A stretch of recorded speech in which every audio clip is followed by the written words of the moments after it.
Mesdames, Messieurs, bonjour et bienvenue à cette édition d'information sur Canal 7, la chaîne panafricaine. Politique en bref et en images en ouverture de ce journal. Les dirigeants de la contestation qui agitent le Burundi depuis plus d'un mois ont posé mardi des préalables à l'organisation de la présidentielle et des législatives au Burundi, rejetant le nouveau calendrier proposé par la commission électorale et maintenant la pression sur le pouvoir. Opposition et société civile en pointe dans la contestation ont notamment réclamé la mise en place d'une nouvelle commission électorale nationale indépendante. Selon eux, illégitime depuis la démission et la fuite à l'étranger de 2 de ses 5 membres. Charles Nditidje, un dirigeant de l'opposition, a affirmé, je cite, « On ne peut pas organiser des élections aujourd'hui si on ne s'assoit pas ensemble pour négocier la mise en place d'une nouvelle CENI. Si on ne se met pas ensemble pour négocier les conditions politico-sécuritaires de la tenue des élections, si on ne désarme pas, les innombrables ragures si Nkurunziza ne dénonce pas à son 3e mandat. Toujours en politique, à Madagascar, une parlementaire hostile au chef de l'État, Eri Rajao, qui a été destituée par le Parlement il y a 15 jours, s'est vue interpellée par la gendarmerie et la police malgache dans la nuit de lundi à mardi. Une intervention qualifiée d'indigeste par les députés. Compte rendu de Dina Koussou. À Antananarivo, un incident entre les forces de l'ordre et les députés défraie la chronique sur la Grande Île. Dans la nuit du lundi au mardi, la gendarmerie et la police malgache ont interpellé et perquisitionné sans mandat d'arrêt ou document officiel la voiture de Lanto Rakoto Manga, une députée hostile à l'actuel chef de l'exécutif, Eri Rajaonari Mampianina. Une situation qui a provoqué des incidents avec une vingtaine de parlementaires. En brisant une vitre de la voiture de cette représentante du peuple, les forces de l'ordre ont saisi 2 cartons de billets contenant 200 millions d'ariari, l'équivalent de 60 000 €, soit plus de 43 millions de francs CFA. Aucune précision n'a été donnée sur la provenance ou la destination de cette grosse somme d'argent saisie par la police. Et pour le moment, la parlementaire n'a pas été arrêtée. C'est en sortant d'une réunion avec André Rajoelina, ancien homme fort du pays après le coup d'État de 2009, qui est aujourd'hui passé dans l'opposition, que ce membre de l'Assemblée nationale a été interpellé. Cet incident intervient à un moment où l'actuel chef de l'État est privé de majorité et que le Parlement malgache a voté pour sa destitution il y a 15 jours. Actuellement, les populations restent en attente de l'avis de la Haute Cour constitutionnelle sur cette affaire.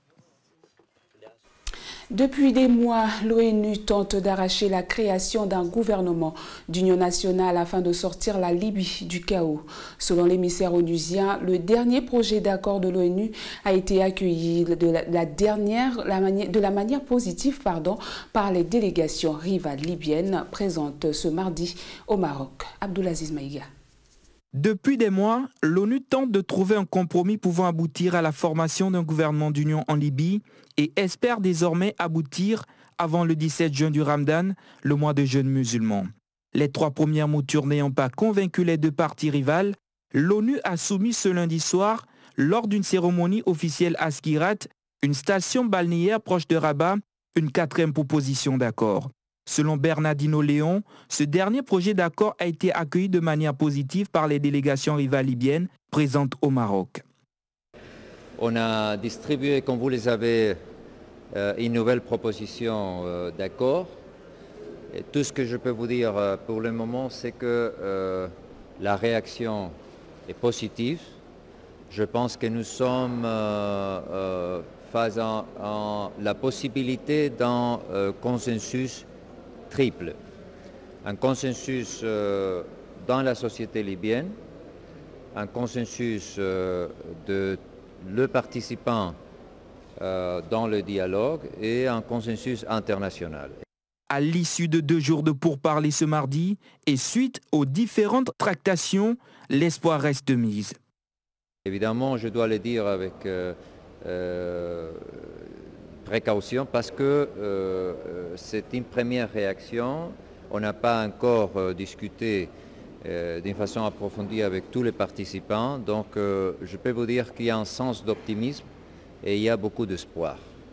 Les délégations sont sous la pression de la communauté internationale, inquiète notamment de l'implication du groupe État islamique dans le pays. D'ores et déjà, un déplacement est prévu à Berlin pour rencontrer les dirigeants européens et des pays membres du Conseil de sécurité. Le volet diplomatie de ce journal, le chef d'État béninois Thomas Boni Yayi est en France depuis ce lundi pour une visite de travail de 48 heures. Reçu ce mardi par son homologue français, l'entretien a été dominé par des questions liées à la lutte contre Boko Haram, occasion pour le président béninois de confirmer sa participation à la présidentielle de 2016. Une poignée de main appuyée et large sourire en Thomas Yayi Boni et François Hollande, une image plutôt rarissime depuis presque un an entre le chef de l'exécutif français et son homologue béninois en visite en France. Saluant les relations et la coopération beau fixe entre les deux pays, Boni Yayi s'est fait l'économie de leur entretien, notamment la question de l'insurrection islamiste de Boko Haram, devenue une menace pour la sous-région. Nous sommes vraiment décidés pour en finir avec cette question, avec le nouvel élu, le président Bouhari. Il est très décidé, vous le connaissez, il est, je crois que c'est un monsieur qu'on ne présente plus. Nous allons arriver à bout de ce phénomène odieux. Outre la question sécuritaire, la problématique du climat était aussi à l'ordre du jour. Occasion pour le numéro 1 béninois de saluer les efforts consentis par le président François Hollande dans la gestion des conséquences des changements climatiques. Par ailleurs, le président béninois Thomas Yayi Boni a une nouvelle fois promis qu'il ne se présenterait pas à un troisième mandat en 2016. Mon nom ne figurera plus jamais dans aucun bulletin. Vous comprenez très bien, pour avoir terminé mes 2 mandats, mais je verrai en tant que garant du fonctionnement des institutions de notre pays, je veillerai avec la grâce de Dieu pour que les élections se déroulent dans de bonnes conditions, la transparence, dans la paix, et que ce soit des élections véritablement démocratiques, pour que le peuple béninois puisse élire un nouveau président. Signalons que le président français effectuera sa prochaine tournée africaine dans la première semaine du mois de juillet et le Bénin figure au nombre des pays qu'il visitera lors de ce prochain séjour sur le continent noir. Le président béninois a confirmé sa non-participation à la présidentielle et non sa participation à la présidentielle. La page économique de ce journal, le président angolais José Eduardo dos Santos a entamé lundi une visite officielle en Chine, la première depuis 7 ans, et alors que son pays, deuxième producteur d'or noir d'Afrique, traverse des difficultés budgétaires en raison de la chute du cours du pétrole. Reportage. José Eduardo dos Santos, président angolais, a entamé lundi une visite officielle de 3 jours en Chine, alors que son pays, le deuxième producteur d'or noir d'Afrique, est mis à mal par la chute du cours du pétrole. Première du genre depuis 2008, la visite du président angolais, qui limite ses déplacements à l'étranger au maximum, devrait lui permettre de négocier une nouvelle ligne de crédit avec Pékin. Depuis 2004, la Chine a accordé près de 15 milliards de dollars de lignes de crédit à l'Angola, convertis en travaux exécutés par des entreprises chinoises dans le pays. En retour, Luanda rembourse Pékin en pétrole, exportant près de la moitié de son brut en Chine. En début d'année, l'Angola, qui produit 1,7 million de barils de pétrole par jour, a vu son budget diminuer d'un quart en raison de l'effondrement de ses recettes pétrolières. Depuis, le pays fait face à un manque de liquidité. Sa monnaie se dévalorise et l'activité économique tourne au ralenti. Malgré ces difficultés, la défense et la sécurité continuent à absorber la plus grosse part du budget angolais, devant l'éducation et la santé, une constante depuis 2002, en dépit des vives critiques de la société civile. Sorti d'une violente guerre civile en 2002, l'Angola connaît depuis un fort développement économique grâce à son pétrole. Malgré cette richesse, plus de la moitié des Angolais vivent avec moins de $2 par jour. Toujours en économie, l'agence de notation Standard & Poor's a annoncé le 5 juin le maintien de la note souveraine du Burkina Faso, abaissée en décembre dernier à B-, malgré une légère dégradation des indicateurs macroéconomiques du pays en 2015. L'agence parie sur une transition démocratique réussie et une embellie économique dès 2016. Reportage. L'agence de notation Standard & Poor's a annoncé dans un communiqué publié le 5 juin le maintien de la note du Burkina Faso à B- pour les émissions souveraines de long terme en devises étrangères et en monnaie locale et à B pour les émissions souveraines de court terme avec des perspectives stables. Une note qui avait été abaissée par l'agence en raison des tensions politiques dans le pays. Dans sa nouvelle évaluation, l'agence de notation se montre légèrement moins pessimiste qu'il y a 6 mois quant aux perspectives de reprise économique du pays. Certes, elle a revu à la baisse ses estimations de la croissance du PIB du pays en 2014 et 2015 à cause du recul des investissements et de la consommation. Mais l'agence de notation estime que le processus de transition démocratique qui doit s'achever par des élections en octobre 2015 est sur la bonne voie. Standard & Poor's compte sur une croissance de 6% du PIB dès 2016. En décembre dernier, Standard & Poor's pariait sur 5,5% en 2016 et 6% en 2017. L'agence de notation rappelle pourtant la faiblesse des institutions du pays et du développement économique, la dépendance aux bailleurs de fonds et aux donateurs en cas d'échec de la transition démocratique. L'agence se félicite toutefois de l'endettement modéré du pays, estimé à 24,5% en 2015. La dette du Burkina Faso devait rester de l'ordre de 29% en 2018. Nous ouvrons la page santé de ce journal en bref et en images. La célébration des 40 ans de coopération médicale entre le Cameroun et la Chine a été marquée par un don d'équipements, de réactifs et de consommables au premier pays cité pour une valeur de 30 millions de francs CFA. Débutée en 1975, la dite coopération s'est notamment traduite à ce jour par des échanges d'expériences, mais surtout par l'envoi à ce jour au Cameroun de 17 équipes médicales à guidé dans le nord, Naumbayo et Yaoundé Centre pour un total de 582 personnels de santé, tous venant de la province de Shaanxi. Considéré au départ comme un frein à la coopération, la communication entre les parties est, selon le ministre camerounais de la Santé publique, André Mama Fouda, désormais considérée comme faisant partie du passé. Au Nigeria, le poliovirus continue de perdre du terrain.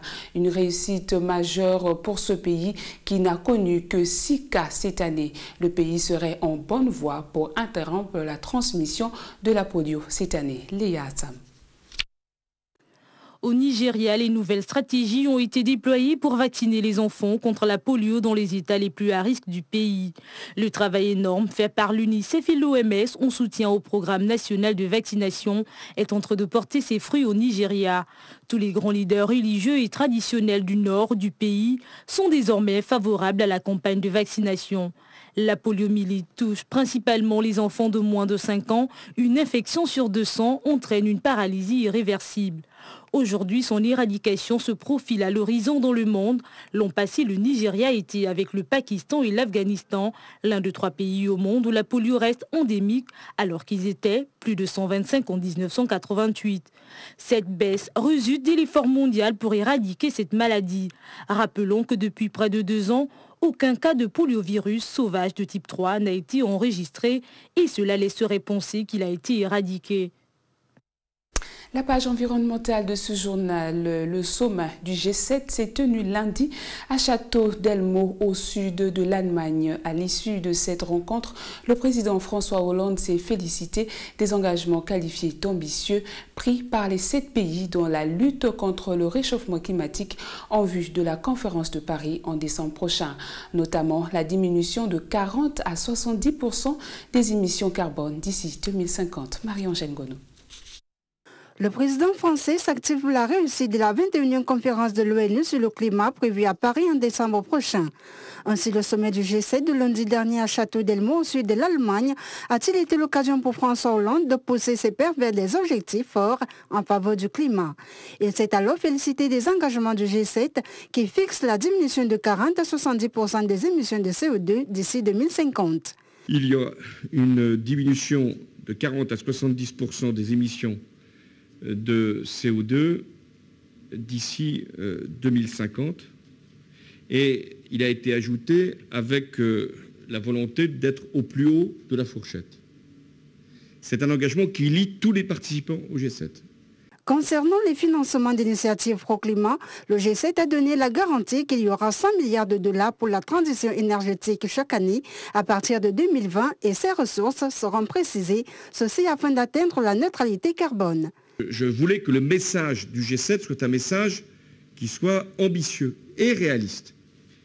Il a été ajouté, là encore à notre demande, que nous devrions atteindre la neutralité carbone également au milieu de notre siècle.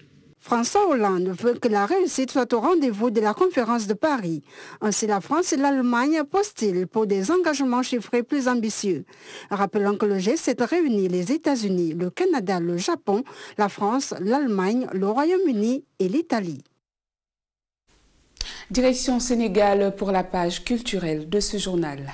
Festa 2H, festival de musique hip-hop et de la culture urbaine au Sénégal, célèbre ses 10 ans d'existence du 9 au 13 juin prochain dans les villes de Dakar et Pékin. Le Festa 2H est un événement pluridisciplinaire qui regroupe chaque année plusieurs artistes autour du même objectif, promouvoir la musique hip-hop et les cultures urbaines. Roland Diaco.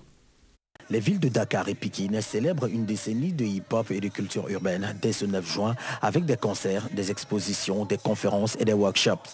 Jusqu'au 13 juin, le Festa 2H souffle ses 10 bougies et propose cette année encore un programme riche porté par des artistes du monde entier. Un événement majeur du calendrier culturel au Sénégal, populaire, 100% gratuit. Pour permettre aux femmes du hip-hop d'avoir une plateforme d'expression artistique libre et de qualité, l'association, à l'initiative du festival Africulturban, inaugure en 2013 le projet Urban Woman Week. Pour lancer les 10 ans du festival, l'Institut français accueille un plateau 100% féminin composé d'artistes de renommée mondiale et des figures du hip-hop local. Aujourd'hui, le festival est devenu un grand moment de partage pour tous les férus de hip-hop car il permet la rencontre d'acteurs de la culture urbaine qui viennent d'un peu partout, de la Belgique, la France, de l'Espagne, de l'Angleterre et bien d'autres pays du monde. D'année en année, le festival gagne en popularité et intéresse au-delà du continent africain et européen. Cette 10e édition sera le temps pour l'expression de tous les composants du hip-hop. Plus de 14 pays, 90 artistes, 5 concerts gratuits, des ateliers, des résidences, une exposition, une caravane de graffiti et la grande finale du Flow Up sont les articulations qui meubleront cette période d'anniversaire du plus grand show hip-hop de l'Afrique de l'Ouest. Depuis sa création, l'événement défend tout ce qui touche à la culture urbaine. Son objectif reste la promotion du mouvement hip-hop dans son ensemble à travers des activités multiples. Et dans le cadre de la rubrique C'est en plus d'hier soir, Carnot Atomomengue a reçu Uriel Abaga sur le plateau pour parler des experts du Conseil des droits de l'homme de l'Organisation des Nations Unies qui ont rendu public lundi à Genève pour parler des experts du Conseil des droits de l'homme qui ont rendu public lundi à Genève un rapport accablant sur l'Érythrée. Plusieurs milliers de personnes quittent le pays chaque mois, fuyant les actes odieux d'un régime extrêmement répressif en place depuis l'indépendance du pays en 1993. Regardez.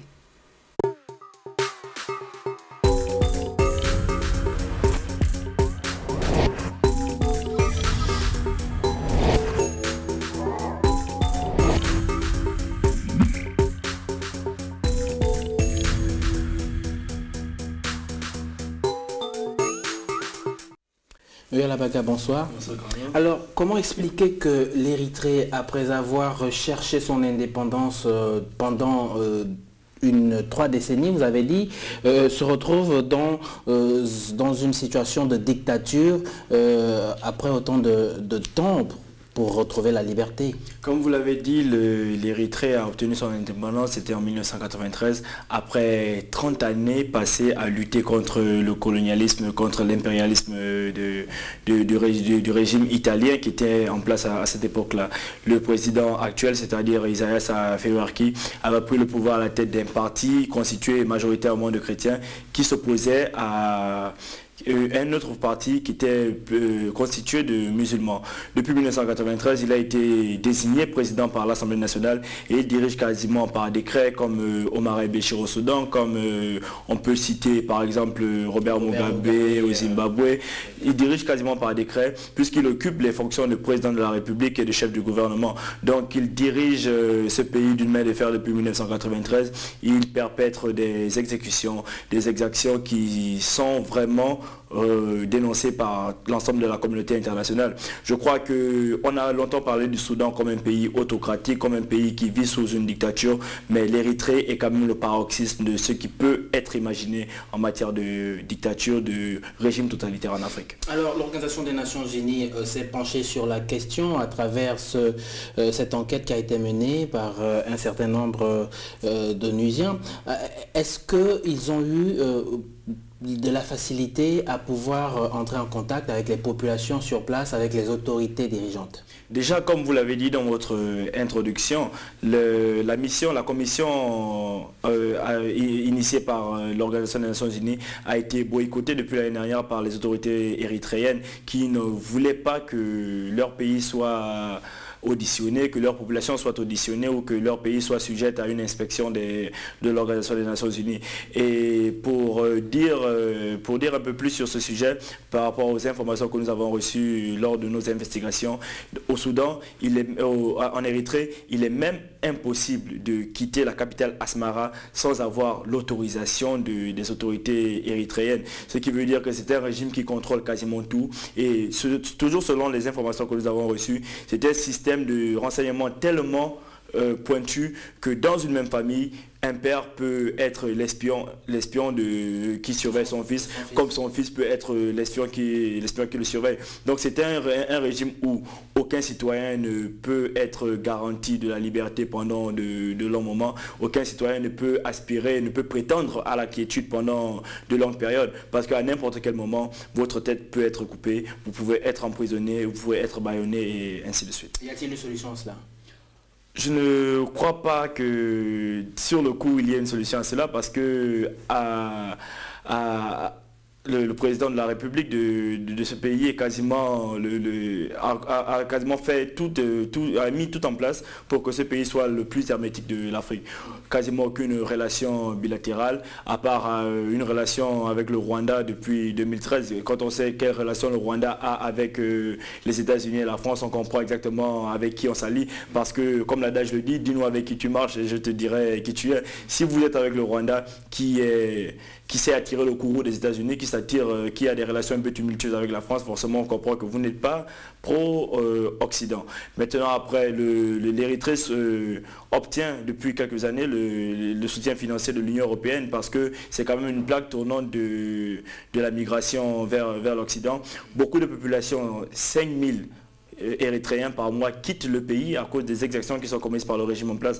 Donc c'est l'une des terres de départ de beaucoup de migrants qui bravent la Méditerranée. Donc forcément, ce sujet qui préoccupe au plus haut point les autorités occidentales les pousse à financer les efforts visant à régresser le nombre de migrants. Maintenant, après, les subventions sont toujours détournées par ce régime qui contrôle quasiment tout, par ce régime qui a la main sur tout, qui décide de tout, qui a quasiment le droit de vie ou de mort sur tous les habitants de ce pays.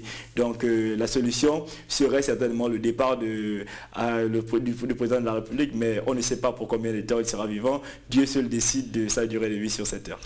Oui, Labaga, merci d'être arrivé sur ce plateau.